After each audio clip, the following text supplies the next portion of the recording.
शुरू करें।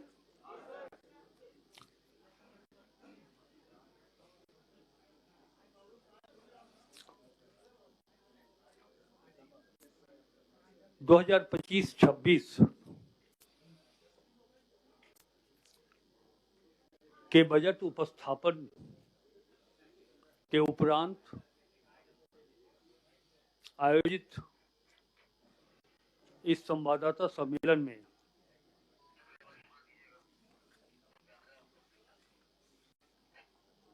मंच पर उपस्थित वित्त सचिव श्री प्रशांत कुमार जी, योजना सचिव श्री मुकेश कुमार जी, विशेष सचिव वित्त श्री अमित कुमार जी, विशेष सचिव योजना श्री राजीव रंजन जी और बजट ऑफिसर सह संयुक्त सचिव वित्त श्री चंद्रभूषण प्रसाद जी, प्रिंट और इलेक्ट्रॉनिक मीडिया के सभी सम्मानित प्रेस प्रतिनिधिगण, बजट उपरांत इस संवाददाता सम्मेलन में मैं अपनी ओर से, राज्य सरकार के विभिन्न विभागों की ओर से और राज्य सरकार की ओर से आप सबों का हार्दिक अभिनंदन करता हूं। विस्तार से हम लोगों ने बजट में चर्चा की है बजट प्रस्तुत करते समय, लेकिन कुछ बुलेट पॉइंट्स पर हम आपका ध्यान चाहेंगे कि 2025-26 का जो अनुमान है, आर्थिक विकास दर 7.5% और वो भी कांस्टेंट प्राइस पर, जीडीपी रेशियो 27.3% और हमारा जो रेवेन्यू इनकम होगा वो 61,056.12 करोड़ और इस राजस्व की जो प्राप्ति अनुमानित है उसमें स्थापना और योजना में कैसे खर्च होंगे वो मैं आपको बताता हूँ। स्थापना एवं योजना व्यय का जो अनुपात होगा वो 37 स्थापना में और 63 स्कीम हेड में प्रावधान किया गया है राशि के व्यय होने का। सरकार पेंशन कोष में 832 करोड़ रुपए और जो जैसा कि आप लोगों ने जाना है, अवगत हो चुके हैं कि हमारा बजट का आकार 1,35,400 करोड़, 1,45,400 करोड़ जो चालू वित्तीय वर्ष 24-25 से लगभग 13% अधिक है। हमारा जो रेवेन्यू एक्सपेंडिचर है वो 1,10,636 करोड़ और जो कैपिटल इन्वेस्टमेंट है, कैपिटल एक्सपेंडिचर है, पूंजीगत व्यय है 34,763.3 करोड़ और जो फिजिकल डेफिसिट है, राजकोषीय घाटा 11,253.44 करोड़ रुपया। मैया समान योजना में सरकार की ओर से जो राशि दी गई है 13,363.35 करोड़ रुपए और हमारा जीएसडीपी 55,710 कितना हो गई है 5,57,101 करोड़ रुपए। ये एक सार है जो हमने 25-26 के बजट में जिसका उल्लेख भी है और उसका एक संक्षिप्त विवरण हमने आपको बताया है। और 2-4-5 मिनट और विषयों पर हम आपका ध्यान देते हैं कंडिकावार कि हमारा आर्थिक विकास दर 19-20 में राज्य का आर्थिक विकास दर 1.1% था। कोरोना काल में विषम परिस्थितियों को अपवाद माने वर्ष 2022-23 में अप्रत्याशित सुधार के साथ आर्थिक विकास दर 7.8% कांस्टेंट प्राइस रहा। वर्ष 23-24 में राज्य का विकास दर 7.5% कांस्टेंट प्राइस रहा तथा वर्ष 25-26 में जो अनुमान है वो 7.5% का है। डेब्ट जीडीपी रेशियो बेहतर वित्तीय प्रबंधन के द्वारा 22-23 में राजकोषीय घाटा को 1.1% रखने में सफलता हासिल की गई है। इसके फलस्वरूप राज्य का डेब्ट जीडीपी रेशियो में सुधार हुआ है। यथा वित्तीय वर्ष 21-22 में यह 30.2% था। वित्तीय वर्ष 22-23 में तथा 23-24 में क्रमशः 28.4 तथा 27.7% रहा। वित्तीय वर्ष 24-25 एवं 25-26 में क्रमशः 27.5% एवं 27.3% रहने का अनुमान है। हमारा जो रेवेन्यू इनकम है, राजस्व आय, स्टेट का ओन टैक्स, स्टेट का ओन नॉन टैक्स में उत्तरोत्तर वृद्धि हासिल की है। वर्ष 2019-20 में राज्य के स्रोत से कुल राजस्व आय 25,521 करोड़ रुपए थी, जो वित्तीय वर्ष 2023-24 में बढ़कर 41,429.88 करोड़ रुपए हो गई तथा वित्तीय वर्ष 25-26 में जो हम अनुमान कर रहे हैं कि 41,000 से बढ़कर ये 61,056 करोड़ 12 लाख रुपए होने का अनुमान है।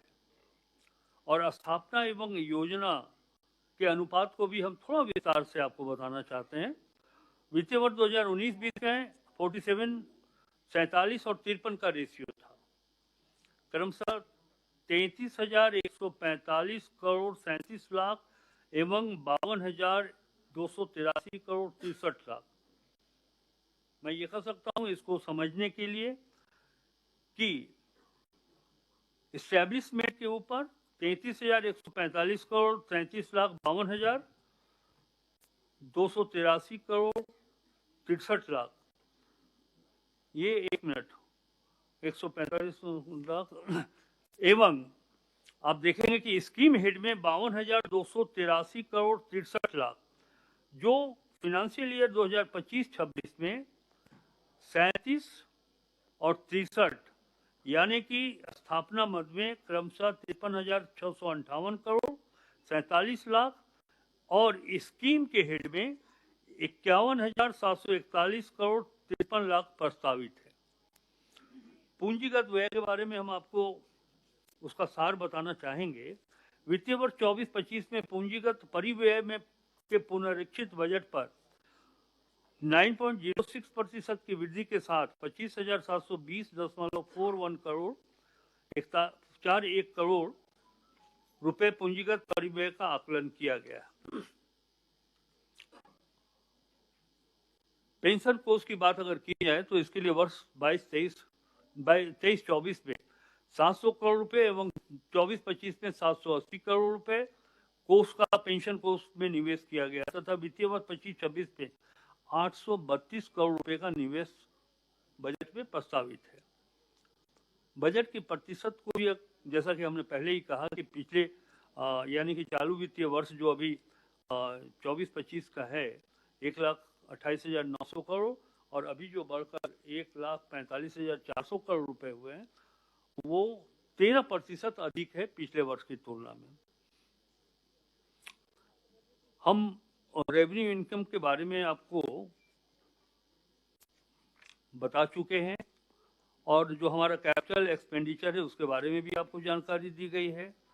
सेक्टरल एक्सपेंडिचर के बारे में हम आपको बताना चाहेंगे कि सामान्य प्रक्षेत्र के लिए 37,884.36 करोड़ रुपए तथा सोशल सेक्टर के लिए 62,840.45 करोड़ तथा इकोनॉमिकल सेक्टर के लिए 44,665 करोड़ 19 लाख। और बजट के उपस्थापन के पूर्व लगभग 15-20 दिनों से हमारे कई मीडिया के मित्र पूछा करते थे कि बजट का आकार तो बढ़ेगा, बढ़ने की अनुमान है, लेकिन किस सेक्टर पर सरकार का ध्यान केंद्रित होगा तो हम बताना चाह रहे हैं। मैंने पहले भी कहा था कि सोशल सेक्टर पर अधिक राशि खर्च करने का अनुमान है, जो आज आपको इस बजट में दिखाई पड़ रहा है। जैसा कि हमने बताया कि सोशल सेक्टर के लिए 62,840 करोड़ रुपए किए गए हैं। एक नई बात आई है, अच्छा हमारा राजकोषीय घाटा के बारे में भी हम इस पर अपनी बात रख दें, सरकार का पक्ष रखें। 25-26 में राजकोषीय घाटा 11,253.44 करोड़ रुपए होने का अनुमान है, जो कि अनुमानित जीएसडीपी का 202% है। एक बहुत अच्छी बात है कि जो हमारा अधिकतम सीमा है 3%, उससे हम नीचे हैं। ये एक कुशल फाइनेंशियल मैनेजमेंट का एक परिणाम है, द्योतक है। जी जी सुन रहा हूँ।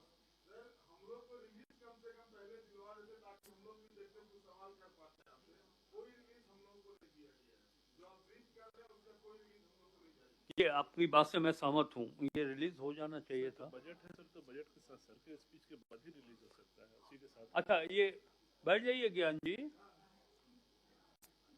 आप बहुत अनुशासित, मतलब सभी अनुशासित पत्रकारों में आप एक हैं, तो कृपया बैठ जाएं।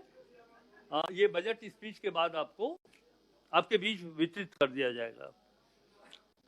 तो ये हम बतला रहे थे आउटकम बजट 25-26 में राज्य का टोटल जो प्लान साइज है वो 91,741 करोड़ रुपए, 52,80,000 रुपए, जिसमें 13 विभागों की कुल 200 योजनाओं का आउटकम बजट की राशि 45,855 करोड़ 4 लाख रुपए, जो योजना बजट का लगभग 50% है।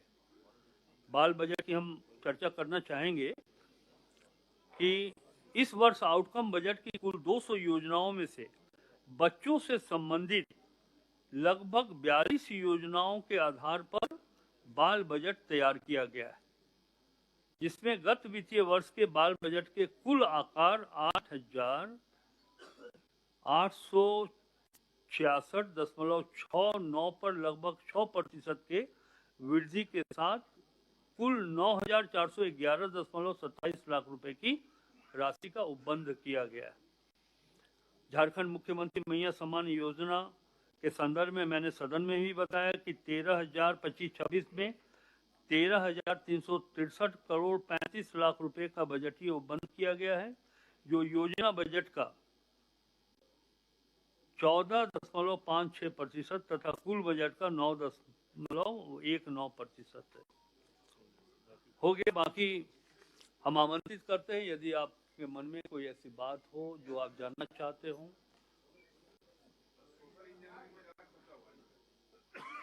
हाँ मैंने बताया सोशल सेक्टर में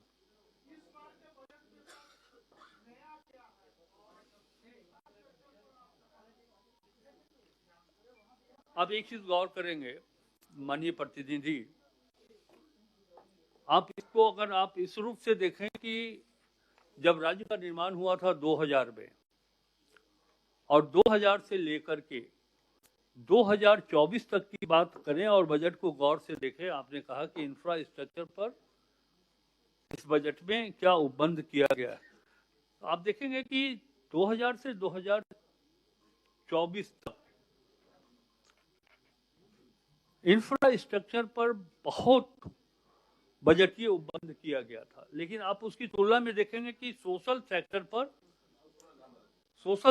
पर वो प्राथमिकता निर्धारित नहीं की गई थी। लेकिन इस वित्तीय वर्ष में ये स्पष्ट हम लोगों ने किया है कि इंफ्रास्ट्रक्चर पर 24 वर्ष तक काम हुआ है, अब भी काम होगा। इंफ्रास्ट्रक्चर पर भी बजटीय उपबंध किए गए हैं, लेकिन हमारी सरकार ने प्राथमिकता दी है सोशल सेक्टर के ऊपर। सर लगातार जो बजट है, बजट में राजकोषीय जो घाटा है वो बढ़ता जा रहा है। 2023-24 में जो राजकोषीय घाटा था वो 11,252 करोड़ था, जबकि अब 14,516 करोड़ है। तो ये एक ऐसा वित्तीय प्रबंधन है, लगातार राजकोषीय घाटा बढ़ता जा रहा है और आपके लोन्स वगैरह बढ़ते जा रहे हैं। के हिसाब से 2.02 पे ही रखें। मैं वही कह रहा हूँ। बजट का आकार बढ़ेगा हाँ। तो वो भी हम बढ़ा सकते हैं हमारे। देखिए, एक चीज आपको हम बताना चाहेंगे कि जो नीति आयोग या दूसरे आर्थिक संस्थाओं की मान्यता दी गई है कि अभी कंट्री रैंकिंग में भी हम लोग नंबर 1 है। हाँ, जो अधिकतम सीमा निर्धारित की गई है 3% का जो बजट का आकार है, तो झारखंड 2.02 पर स्टैंड कर रहा है। और मैं समझता हूं कि किसी भी इकोनॉमिक्स से अगर आप लें या फिर आप भी अर्थशास्त्र के अच्छे ज्ञान रखते हैं, तो वो अधिकतम जो सीमा है उससे झारखंड बहुत ही पीछे, 1% के आसपास पीछे। तो हमारा जो राजकोषीय घाटा है, ये झारखंड सरकार के वित्तीय प्रबंधन का ही प्रभाव है कि राजकोषीय घाटा जो है सो हम लोगों ने वो अधिकतम सीमा से नीचे रखा है। केंद्र सरकार की भी यही मान्यता है कि आप बहुत अधिक राजकोषीय घाटा, कई आप देखेंगे देश के कई ऐसे राज्य हैं, मैं उन राज्यों का नाम नहीं लूंगा, लेकिन आप देखेंगे कि वहाँ फिस्कल डेफिसिट बहुत ज़्यादा है। लोगों ने ऋण लिया, बहुत सारा काम कर दिया, ऋण लिया तो भारत सरकार ने भी ये माना कि साहब एक सीमा तो होनी चाहिए ऋण लेने की, इससे अधिक आप नहीं जा सकते, और वो सीमा 3% का निर्धारित किया गया। तो झारखंड तो 2.02 पर ही है। इसलिए मैं कह रहा हूँ कि ये जो कुशल वित्तीय प्रबंधन का ही परिणाम है कि राजकोषीय घाटा विद इन लिमिट है हमारा। और आप कंट्री का रैंकिंग देख लीजिएगा तो मैं समझता हूँ कि फिजिकल प्रूडेंस में हम 1 नंबर पर है। नीति आयोग ने भी इसे माना है और प्रशंसा भी की कि पूरे देश में झारखंड फिजिकल प्रूडेंस में पहले नंबर का स्थान प्राप्त करता है, और अचीवर स्टेट्स पे उपलब्धि पाने वाले राज्यों में झारखंड पूरे देश में 4थे नंबर पर है। मैया सम्मान योजना के लिए कितना राशि इस बार बजट में लाए प्रावधान किया गया है? वो मैंने बताया आपको।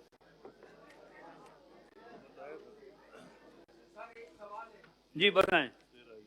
13,000 एक उनको हो सकता है वो लेट से आए हों, तो 25-26 में आपने जानना चाहा है कि मैया सम्मान योजना पर कितनी राशि करणांकित की गई है। 13,363 करोड़ 35 लाख रुपए का बजट ही उपलब्ध किया गया। हाँ, क्या पूछ रहे थे?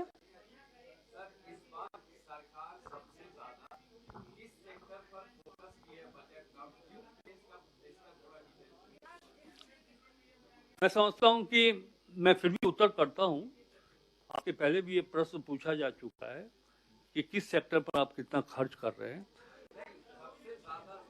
Hello sir, number of beneficiaries clear नहीं है बजट स्पीच में कि कितना है मैया का। और सर ये इसलिए भी पूछ रहे हैं क्योंकि जब कैबिनेट ब्रीफिंग हुई थी तो ये कहा गया था कि करीब 56 लाख लोगों का होगा, और एनुअल बजट जो उसका जो एक्सपेंडिचर आएगा वो करीब 17,000 करोड़ का होगा, लेकिन एलोकेशन सर वो 13,000 करोड़ का ही है। तो जैसे जैसे लागू बढ़ेंगे घटेंगे वो बजट में हम उसके लिए प्रावधान करते हैं, और हमने अच्छी देखिए, नंबर आप जानना चाहते हैं तो एक अनुमानित नंबर जरूर बताया गया था कि लगभग 55 लाख लोगों को हम लाभान्वित करेंगे, लेकिन ये पूर्ण रूप से वही निर्धारित है, ये नहीं माना जा सकता है।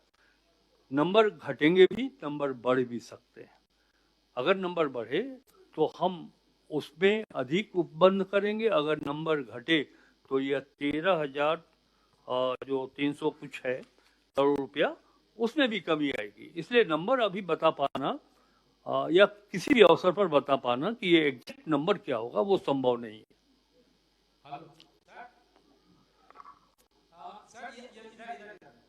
किधर?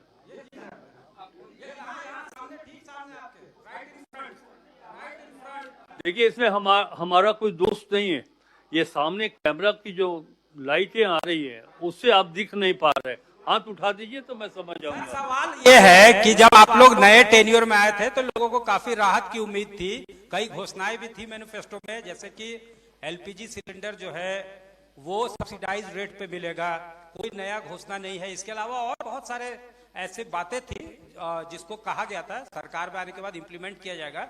तो लोगों को उम्मीद थी कि नया बजट पेश हो रहा है तो कुछ इस तरह का प्रोविजन होगा, लेकिन वो प्रोविजन दिखते नहीं है। सत्यजीत जी, आपकी अंदेशा को मैं दूर करना चाहता हूँ। ये बात बिल्कुल सही है कि भारतीय राष्ट्रीय कांग्रेस झारखंड विधानसभा के चुनाव के परिप्रेक्ष्य में अपने घोषणा पत्र में इस बात को रखा था या रखा है कि हम 450 रुपए प्रति गैस सिलेंडर लोगों को उपलब्ध कराएंगे सब्सिडी के साथ।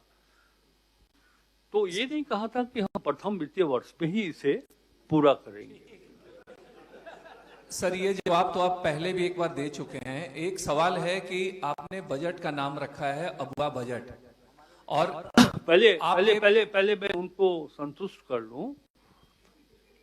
सत्यजीत जी हैं शायद, उनकी आवाज से मुझे लग रहा है, और इसमें मुस्कुराने वाली कोई बात भी नहीं है। हम इसे टालना भी नहीं चाहते। जब वित्त मंत्री के रूप में राधाकृष्ण किशोर इस बात को कह रहा है तो भरोसा जानिए, कांग्रेस पार्टी की घोषणा है और झारखंड मुक्ति मोर्चा और हमारे जो सहयोगी दल हैं राजद, सब इस बात को मानते हैं कि गैस सिलेंडर 450 हमने कहा है वो उपलब्ध कराएं लोगों को। लेकिन हम अपने वित्तीय स्थिति को भी देखकर संभव है कि अगले वित्तीय वर्ष में या 5 वर्षों के कार्यकाल के पहले, और मैं कोशिश करूंगा, पहले का मतलब ये कोई राजनीतिक उत्तर मैं नहीं कर रहा हूं कि हाँ साहब 5 साल आपने तो घोषणा करके चुनाव जीत लिया, फिर 5 साल के बाद आप क्या करेंगे नहीं करेंगे। नहीं, आप निश्चित जानिए कि अधिक संभावना है कि आने वाले अगले वित्तीय वर्ष में 25-26 के बाद 26-27 वित्तीय वर्ष में आप देखेंगे कि जो घोषणाएं की गई थी, जो घोषणा गैस सिलेंडर के संदर्भ में किया गया था, वो घोषणा को हम पूरा करेंगे। सर नेक्स्ट क्वेश्चन ले सकते हैं। सर एक सवाल सर इधर से। सर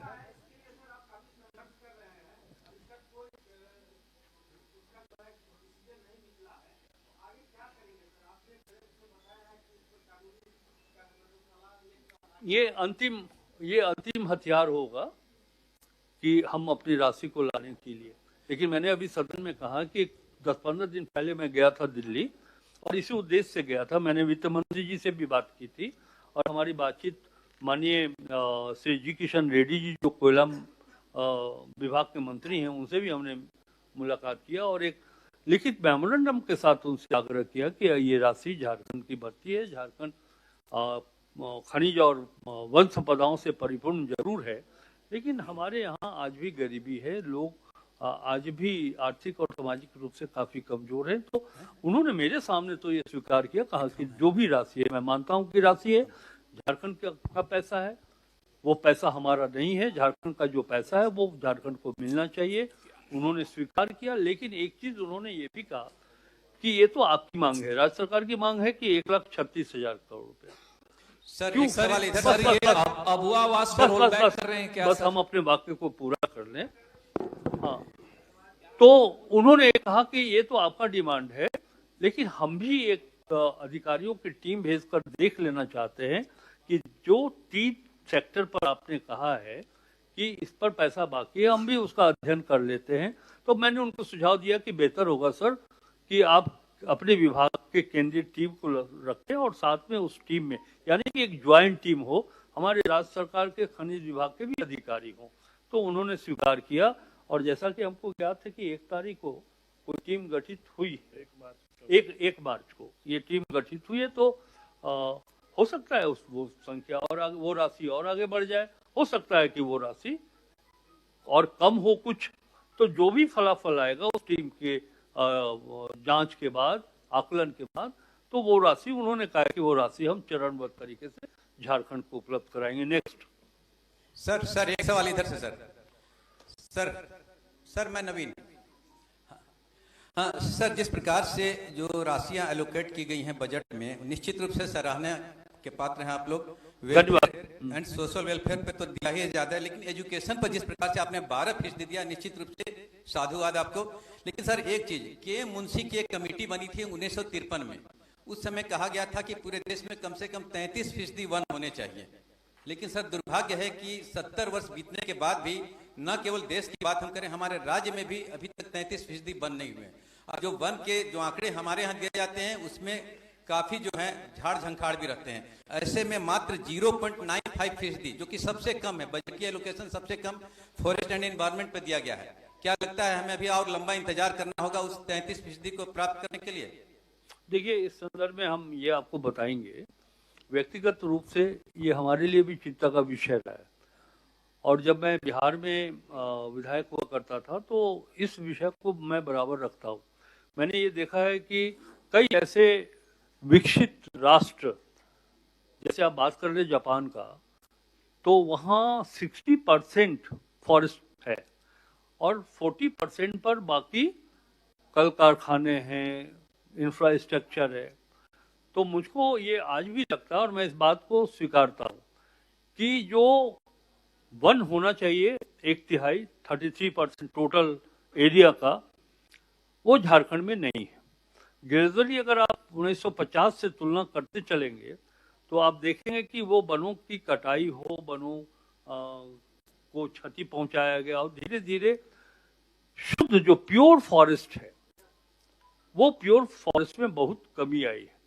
और जो देखिए, गौर करिएगा, मैं कह रहा हूं प्योर फॉरेस्ट, जंगल झाड़ को भी फॉरेस्ट माना जाता है, लेकिन जंगल झाड़ का जो फॉरेस्ट है, जंगल झाड़ का जो फॉरेस्ट है वो हमारे जलवायु को बेहतर बनाने में वो सपोर्टिव नहीं होते हैं।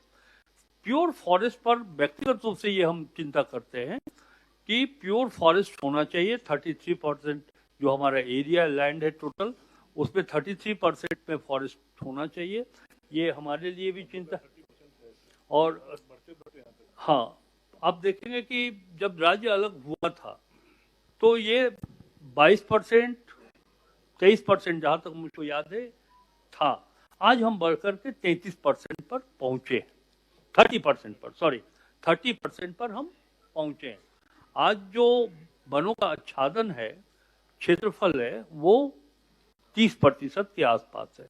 अब हमें कोशिश ये करनी है, आपके मन में ये वनों के प्रति और जो क्लाइमेट के प्रति जो इतना लगाव है, बिल्कुल सही है। मैं मानता हूँ इस बात को कि ये जो फंड का एलोकेशन है वो फॉरेस्ट के ऊपर कम है। एग्जैक्ट होगा इस पे, एट ए ग्लांस में मिल जाएगा वो फॉरेस्ट के ऊपर। हाँ, 1 मिनट बस, वो हम आपको बताते हैं। 0.95% है टोटल बजट साइज के अगेंस्ट में। तो ठीक है, आपकी चिंता है। सरकार के पास काम करने के लिए 5 साल है। तो मैं व्यक्तिगत रूप से आपके इस प्रश्न को आत्मसात करता हूं और हमारी कोशिश होगी कि हम उसको आगे बढ़ाएं।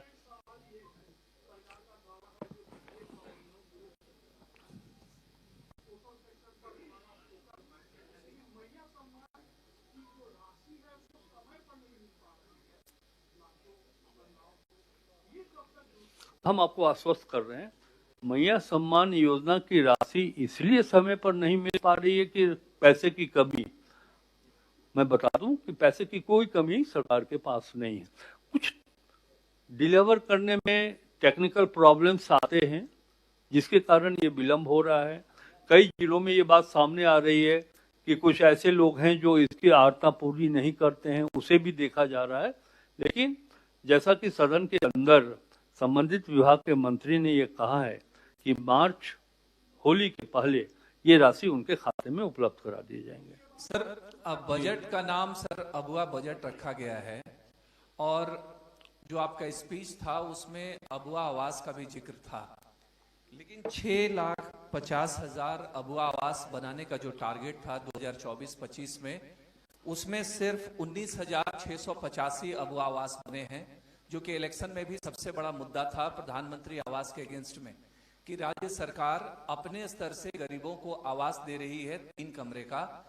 जो आपका फ्लैगशिप प्रोग्राम था उसमें सरकार क्या फेल साबित हुई, और रेस्ट जो आप कह रहे हैं कि हम नेक्स्ट ईयर में इसको कंप्लीट करेंगे, तो ये विलंब क्यों हो रहा है? क्या रोल बैक की तरफ जा रहा है क्या ये स्कीम? जी नहीं, रोल बैक की तरफ नहीं जा रहा है। मैंने कई अवसरों पर सदन के अंदर और सदन के बाहर भी ये बात कहा है कि ये 5वां वर्ष झारखंड के लिए चुनावी वर्ष होता है, जो चुनाव को देखना पड़ता है, एक लोकसभा का और दूसरा विधानसभा का चुनाव।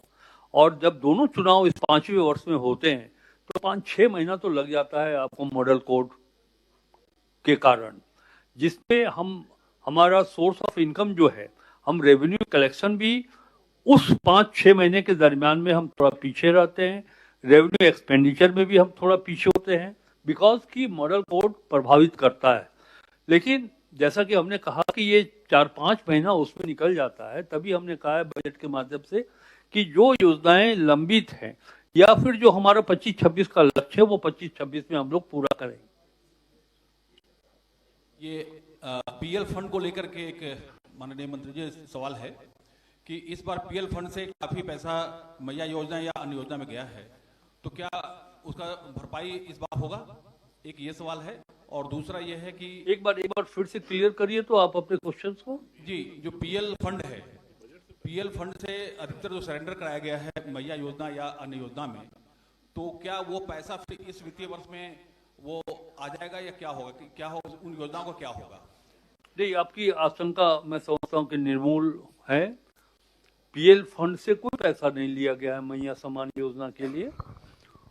पीएल फंड तो एक अलग व्यवस्था है, जो हमारी जो राशि होती है उसको पार करने के लिए।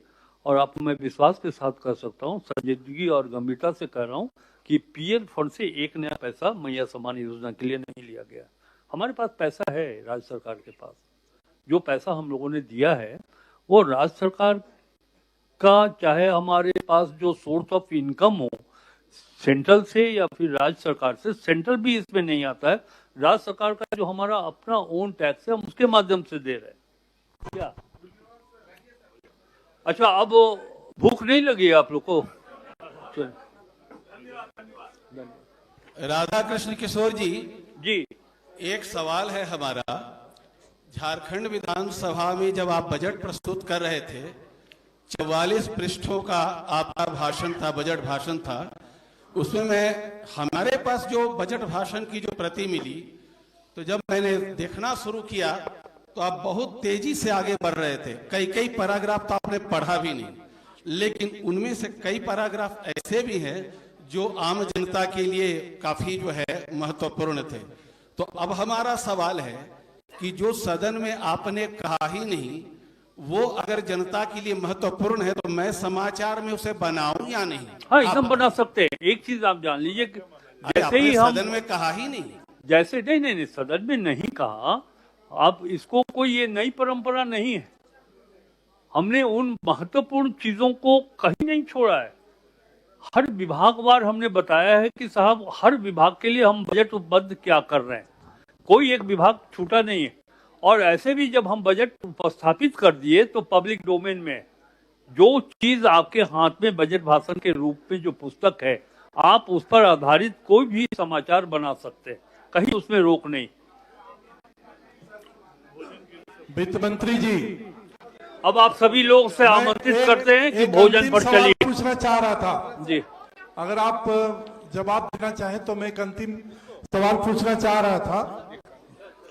वित्त मंत्री जी, मेरा सवाल यह है कि 1,36,000 करोड़ रुपए जो आपके केंद्र सरकार के पास में बकाया है, आपके अनुसार वो 2014 से पहले के हैं या 2014 के बाद के हैं?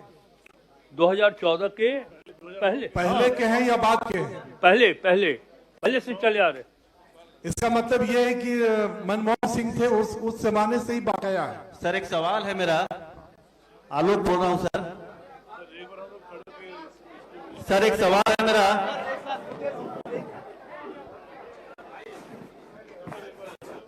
हाँ, वही करते हैं।